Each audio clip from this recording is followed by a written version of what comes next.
Sur la chaîne Laurent Matisse, nous voilà donc chers abonnés. Bien des choses à vous, nous commençons par vous saluer partout dans le monde où vous trouvez. Donc voilà, Laurent Matisse est là. Monsieur Loufoualankandi est là sur fond de musique d'Ardos Massamba, un artiste talentueux du Congo-Brazzaville qui nous accompagne tout au début de cette émission. Bonsoir Monsieur Loufoualankandi. Bonsoir Monsieur Laurent Matisse. Vous aimez bien Ardos Massamba, Monsieur Loufoualankandi? Très bien, vraiment, c'est un grand artiste. Merci Monsieur Loufoualankandi. Alors sans plus tarder Monsieur Loufoualankandi, parlons de l'actualité. Le Congo-Brazzaville ne va toujours pas bien, si on peut le dire quand même. Hein. Il y a toujours des remous. Notamment une question a suscité pas mal de moi ces jours-ci. Parlons de la taxe foncière qui semble être imposée, sinon si je peux le dire, oui, imposée, car dans les réseaux sociaux, les Congolais n'arrivent pas à l'accepter. La taxe foncière. Qu'est-ce que vous en saviez, Monsieur Loufoualankandi? Est-ce que vous aviez été au courant? Dans quel état avez-vous appris cette nouvelle, si vraiment vous l'aviez appris? Merci de votre question, Monsieur Laurent Matisse. D'abord, bonjour, et puis bonjour au peuple congolais. Bonjour, Monsieur Laurent Matisse, je dirais que c'est la réponse à tous ceux qui pensent que Loufoualankandi est un plaisantin qui vient insulter leur président. Ce qu'ils sont en train de faire, il faut être fou.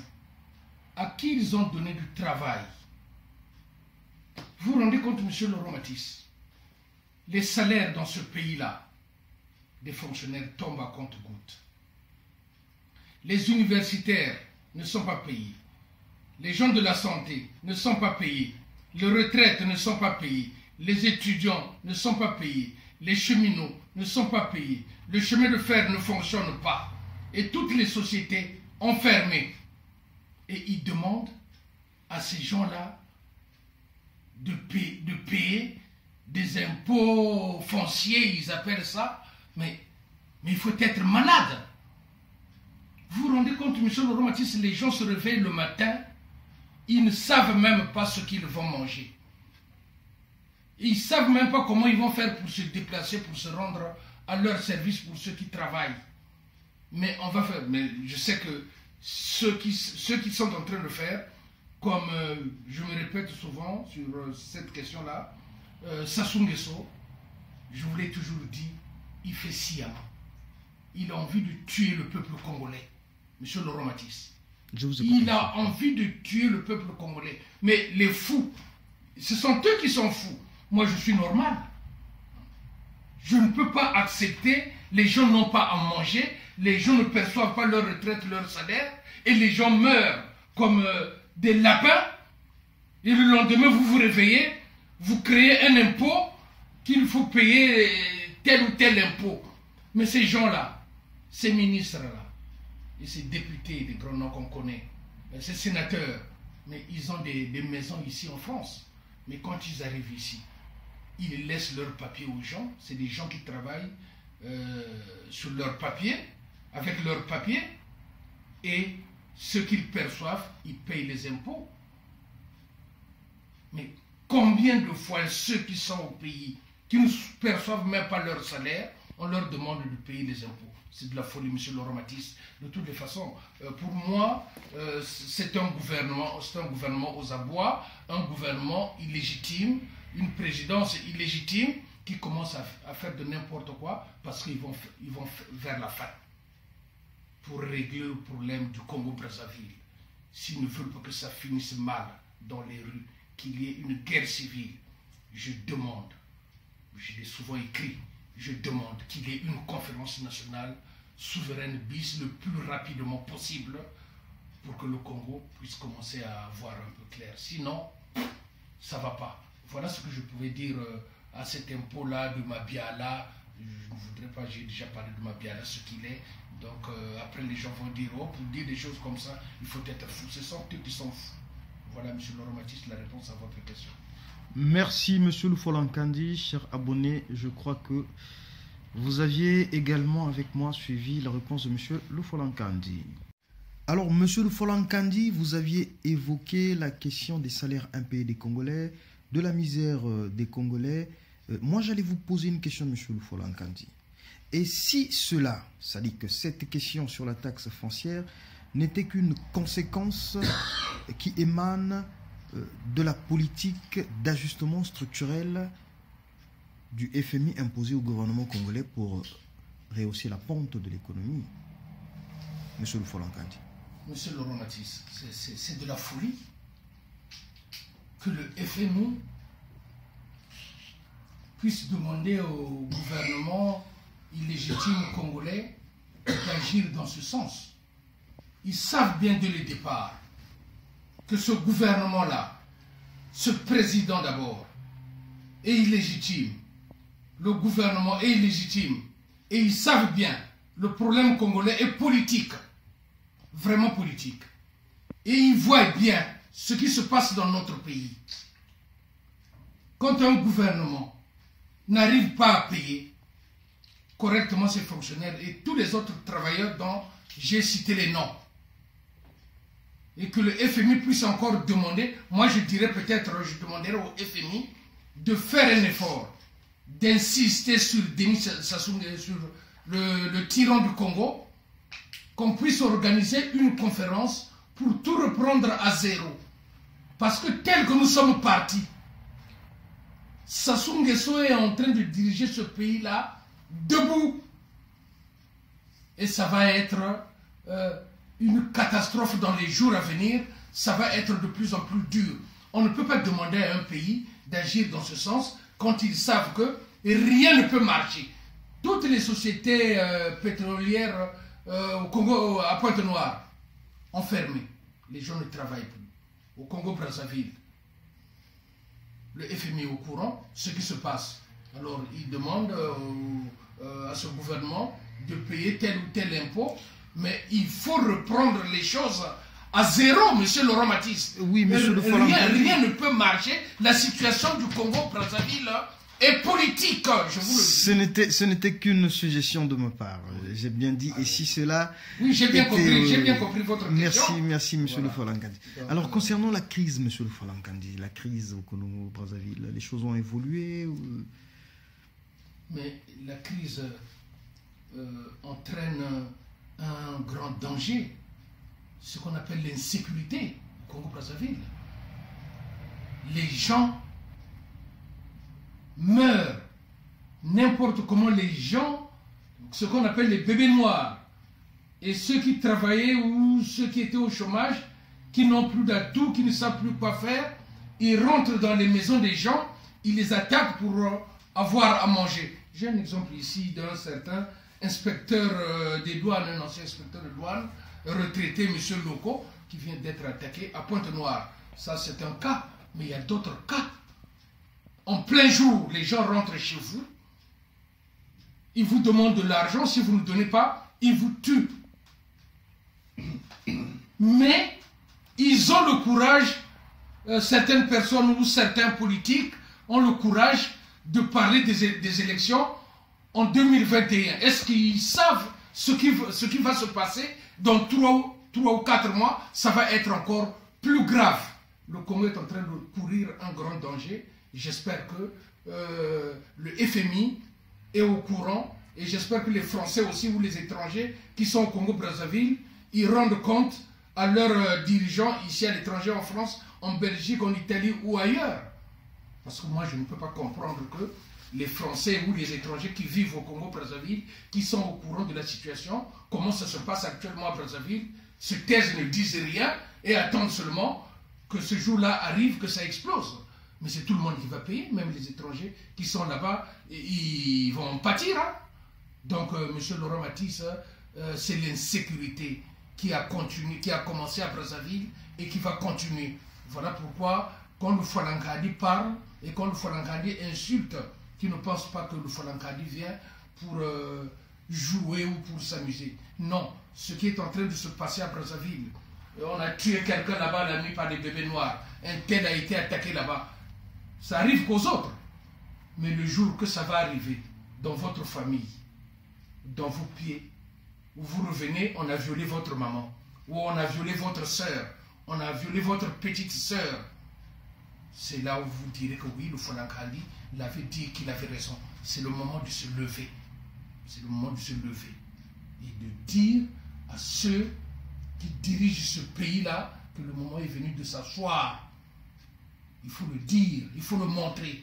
Le moment est venu de s'asseoir. Voilà pourquoi j'insiste, et je le dis tous les temps, que ces politiques qui sont à Brazzaville, qu'ils aient le courage de parler de la conférence nationale souveraine tout de suite, de libérer les prisonniers politiques et de faire sortir tous les militaires, tous les mercenaires Cobra qui se trouvent dans le pool pour qu'on puisse s'asseoir et parler de la conférence nationale souveraine.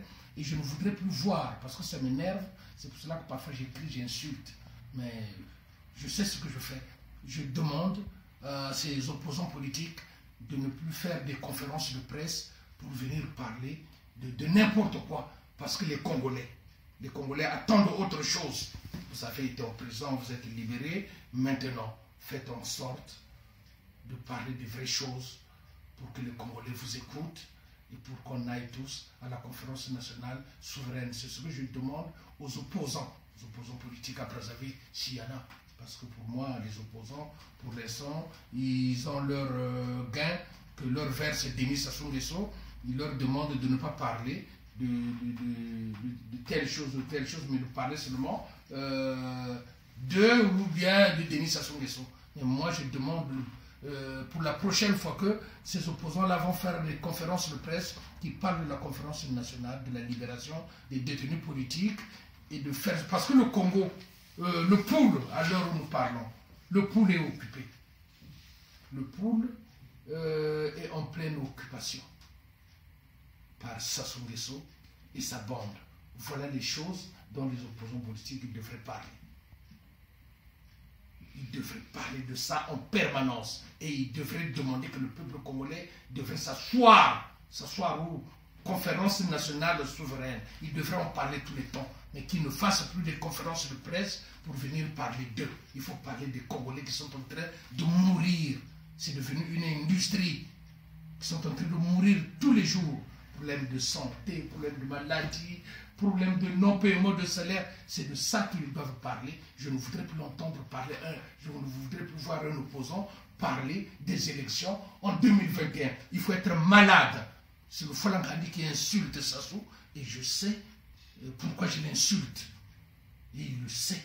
Le peuple congolais, ceux qui travaillent avec Sassou, savent pourquoi moi j'insulte Denis Sassou Nguesso et j'ai raison. S'il faut le refaire, je le referai, je n'hésiterai pas, je le ferai parce que le peuple congolais est en train de souffrir.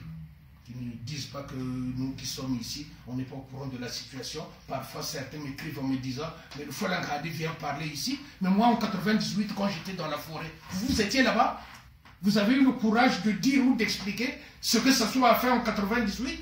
Moi j'ai eu le courage de le dire. J'ai plébiscité l'enculé Ntoumi, le connard Ntoumi. Je l'ai plébiscité, je pensais qu'il était des nôtres. Le moment venu, il n'y a que des imbéciles qui ne changent pas. Moi, je l'ai dit que j'ai commis une erreur, nous avons commis des erreurs concernant Ntoumi. Ntoumi nous a tués, nous a fait du mal. Voilà pourquoi je dis, et parfois quand j'écris, je dis, il y a certains ninjas qui ont compris que Ntoumi était de mèche avec Sassou, ils se sont retirés. Mais certains, ce sont des pauvres gars qui n'ont jamais rien compris et qui sont encore avec lui, ils ont compris, ils ne peuvent rien faire. Donc ces gens-là, il faut penser à eux avant que Sassou s'il accepte la conférence nationale souveraine. Voilà, mais Ntoumi doit être arrêté. Ntoumi c'est un salaud. De toute façon, je parlerai de lui aussi tout à l'heure, comme j'ai dit. Dans toutes les vidéos, je parlerai de Ntoumi. Monsieur le Romatiste, si vous avez d'autres questions à me poser, allons-y. Merci, monsieur le Folankandi.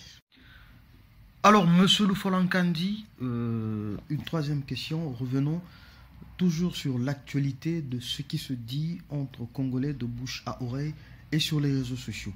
Parlons des élections présidentielles 2021 qui prévaut, monsieur le Folankandi. Avez-vous un mot à dire là-dessus? Monsieur le Romatis, vous parlez de quelle élection? Présidentielle au Congo-Brazzaville, selon la Constitution. comme j'ai dit quand j'ai commencé, c'est un gouvernement, c'est un président et un gouvernement illégal. J'espère que les Congolais, M. Laurent Matisse, ne sont pas devenus des moutons. Je me répéterai tous les temps par écrit et quand je ferai des vidéos.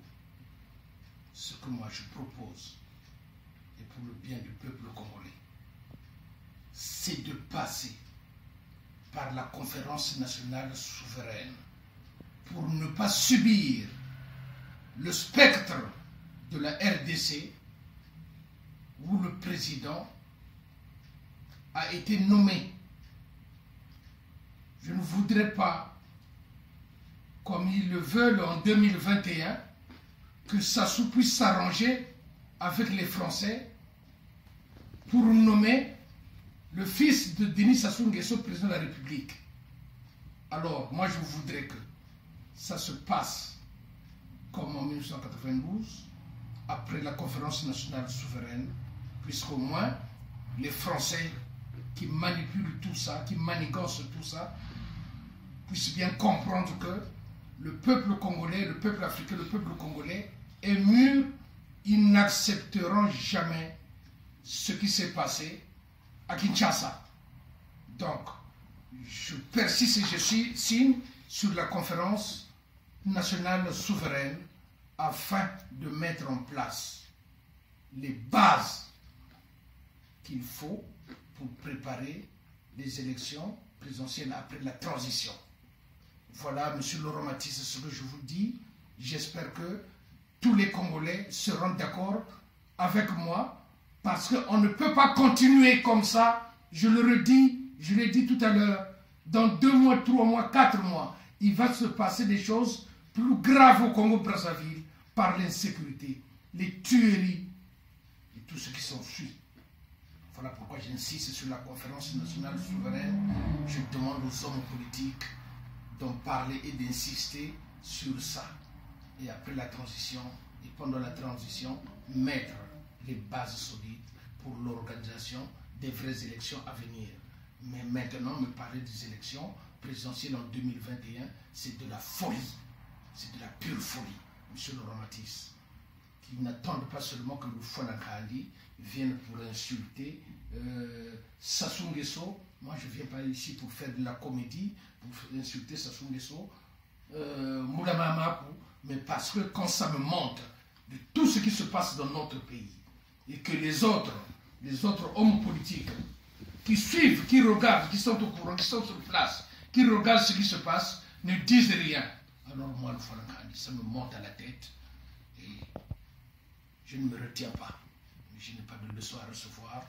Je le dis, je le fais quand je veux. J'insulterai Sassou quand je le voudrais. Moi, c'est le Fouanankandi. Comprenez-vous. Merci, monsieur le Fouanankandi. Je vous ai bien suivi.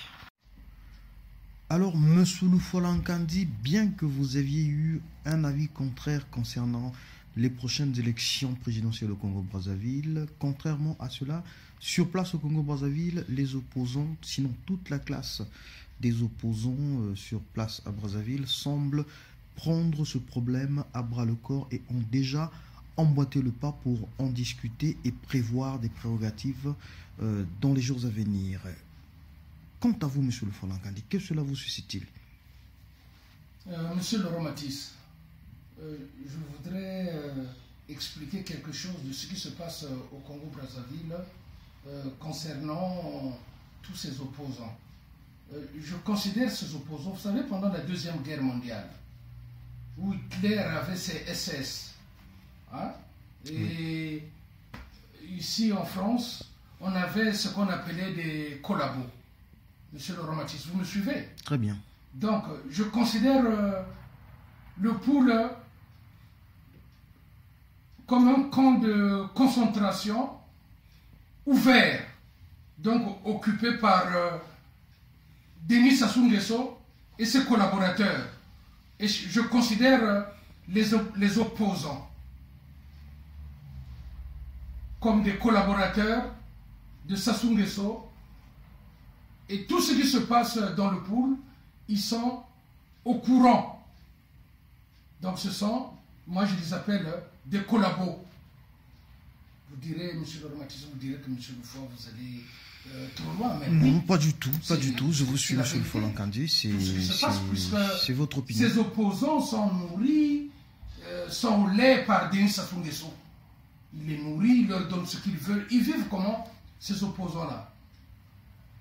Parfait Kolela va organiser une conférence au Palais de Congrès. Il va chez Bouya, il demande de l'argent. Il quitte chez Bouya, il va encore demander de l'argent chez Jean-Dominique Okemba. Au bout de 30 minutes, Jean-Dominique Okemba appelle Bouya appelle Dominique Okemba pour dire que je viens de remettre tant de millions à Parfait. Donc Bouya, Jean-Dominique Okemba dit aussi que non mais moi aussi je l'ai remis tant. Parfait organise sa conférence au Palais de Congrès. Et nous ici, si ça s'est passé à 10h, nous ici à 11h, nous sommes au courant. Donc vous voyez, le général de Gaulle, pendant la Deuxième Guerre mondiale, il était parti se réfugier en Angleterre, il était un peu partout. Mais entre-temps, Hitler, il avait occupé la France et Paris était occupé. Donc quand je vois le rôle qu'est en train de jouer tous ces opposants, c'est le rôle des collabos. Le pool, c'est un camp de concentration, je le redis, ouvert. Et tous les opposants, je ne voudrais pas m'attarder ici à citer leur nom, le peuple congolais, la diaspora, tout le monde est au courant de qui il s'agit, qui bouffe derrière Sassou. Donc, monsieur Laurent Matisse, ça me fait très mal, puisqu'on dira que non, mais le Fort-Lankandi ne sait pas ce qui s'est passé ici pendant les élections ou pendant la guerre. Si, nous sommes au courant, mais il y a des choses qu'on garde. Vous voulez que je vous dise, par exemple, quand il y a eu une marche, quand il fallait marcher jusqu'au palais de Mbila pour chasser Sassou. Vous voyez, je critique parfois, mais parfois je fais la part des choses. Mais ceux qui sont en prison, Okombi Salissa et Mokoko, que j'ai toujours demandé qu'ils soient libres, les gens disent, oh, mais il dit des choses comme ça, mais il demande la libération de ces gens-là. Mais ils avaient demandé à Kolela, par exemple, de faire sortir le peuple du Bas-Congo. Et ceux qui demandaient à Kolela, c'était les Okombi Salissa, les Moukoko, les général Moukoko. Ils demandaient à Parfait Kolela de sortir, à Kolela, que Kolela puisse sortir les gens du Bas-Congo pour marcher. Kolela avait refusé. Puisque ces gens-là avaient dit à Kolela, non, c'est Moukoko que nous allons mettre président, donc toi je te mets à l'écart. Voilà pourquoi Parfait n'était pas d'accord avec changer de camp. Il y a beaucoup de choses comme ça, beaucoup d'exemples que je peux citer, mais ne revenons plus en arrière. Que Moukoko, que Okombi Salissa et tous les autres détenus politiques soient libérés. Allons-y tous à la conférence nationale souveraine. Je sais qu'il y a des opposants qui sont dans la diaspora ici, qui ne veulent pas entendre parler de la conférence nationale souveraine parce qu'ils se reprochent peut-être des choses. Donc je leur demande, je demande à tout le monde d'aller à la conférence nationale souveraine, que Mokoko, Okombi Salissa et tout le monde soient libres, que le peuple soit libéré. Le peuple congolais doit s'asseoir. Le gouvernement et le président, ils sont illégitimes. J'espère que Madame Lagarde, là où elle est, elle sait que le problème congolais est politique. En continuant comme ça, ils ne donneront jamais l'argent à Sassou, parce que s'ils donnent l'argent à Sassou, c'est pour acheter encore des armes, hein, pour venir tuer le peuple congolais, pour martyriser le peuple du Poule. Je sais que Madame Lagarde n'aura jamais, l'idée ne lui passera jamais à la tête, et tous ceux qui l'entourent, les Américains et tous les autres qui font membre du FMI. Donc je demande que cette conférence nationale puisse avoir lieu parce que le problème congolais est politique. Le gouvernement est illégitime, le président est illégitime. Soyons-nous, allons-y tous à la conférence nationale souveraine le plus vite possible. Sinon, le Congo ne fait que s'enfoncer. Bientôt, ça sera une guerre civile. Les gens n'auront plus à manger, ils vont rentrer dans des maisons de ceux qui ont peu. Ils vont tous, nous allons tous nous entretuer au niveau du Congo-Brazzaville. Donc, monsieur Laurent Matisse, voilà ce que je voulais dire pour ceux qui prennent ce que je dis quand je suis de façon pour de la connerie, non, c'est de la colère que j'ai qui sort de moi. Voilà pourquoi je m'exprime ainsi. C'est pas de la blague, je ne fais pas du jeu, je ne viens pas ici pour faire de la comédie, non. Ce que je fais, c'est très sérieux. Ce que je dis, c'est sérieux. Et quand je l'insulte, ça sort de moi. Moi, en 1998, je veux finir par là, M. Laurent Baptiste. En 1998, j'ai connu la guerre. Je vous ai dit que j'ai passé 9 mois dans la forêt. Mais ce qui s'est passé en 2016, quand je fais la différence, vraiment, c'est 10 fois plus que moi, plus que ce que j'ai vécu là-bas. Tous les villages, à Loukami, il y a des points de militaires, il y a des villages où il y a des points de militaires. Vous rentrez à l'intérieur des villages, tout a été cassé, les arbres ont été coupés par les tronçonneuses. Il n'y a plus rien, il n'y a plus rien. Alors, comment voulez-vous qu'on puisse parler de l'organisation des élections présidentielles? Non, M. Laurent Baptiste, je m'arrête là. Je dirai autre chose prochainement. Je vous remercie. Et je remercie le peuple congolais de m'écouter, de suivre ce que je dis et de l'accepter parce que je ne peux pas de n'importe quoi. Je suis sérieux. Je suis avec vous. Salut. Merci, Monsieur Loufolankandi. Merci, chers abonnés, vous qui nous avez suivis. Donc voilà, Monsieur Loufolankandi vous dit ciao. Et donc, pour ceux qui ne sont pas encore abonnés, c'est tout simple. Vous avez le bouton tout en haut. Appuyez, vous serez abonné pour plus de nouvelles concernant le Congo-Brazzaville. À bientôt. Ciao.